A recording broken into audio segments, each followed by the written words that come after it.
ఒకరోజు వాళ్ళు పందులతో సమానం అని బ్రహ్మంగారు చెప్పారు.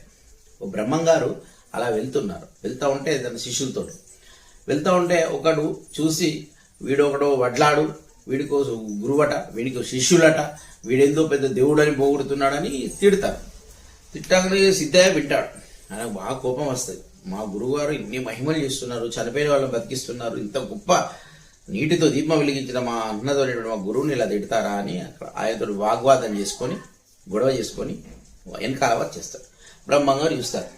ఏమయ్యా సిద్ధప్ప, ఎందుకు ఇంత ఆలస్యమైంది అంటే, స్వామి అతను మిమ్మల్ని తిట్టాడైతే నాతో గొడవ పెట్టుకొని తగులాడుకొని వచ్చాను. చి పంది, నీ ముఖం నాకు చూపెట్టకు, నువ్వు ఇంత నీచుడువా అని.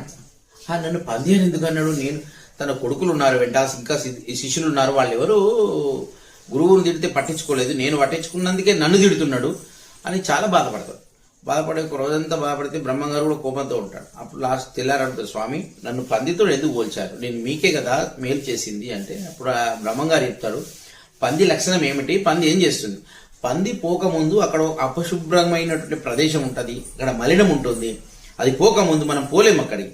అది పోయి ఆ అపరిశుభ్రాన్ని తనలోపటికి తీసుకొని ఆ ప్రదేశాన్ని శుభ్రపరుస్తుంది. అది పంది లక్షణం.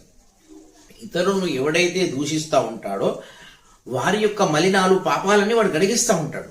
వాడు కడిగితే అంటే నువ్వు పోయి వాడి మలినాలు నువ్వు నాకెచ్చావు, వాడి మలినాలు నువ్వు తీసుకున్నావు, నువ్వు పంది కాదా అని చెప్తున్నాడు బ్రహ్మంగా. అప్పుడు వస్తే నాకు జ్ఞానోదయమైన స్వామి, ఎవరైతే ఇతరులు నిందిస్తారో వాళ్ళు నిందించని, వాళ్ళు నిందించితేనే వాళ్ళ ఏడుపే ఎదుగుదల.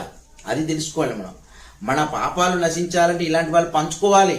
మనం దాని గురించి ఆవేశపడకూడదు.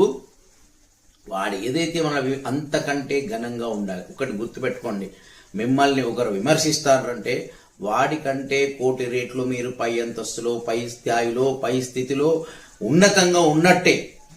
అధములను ఎవరు పట్టించుకోరు. జై శ్రీమన్నారాయణ.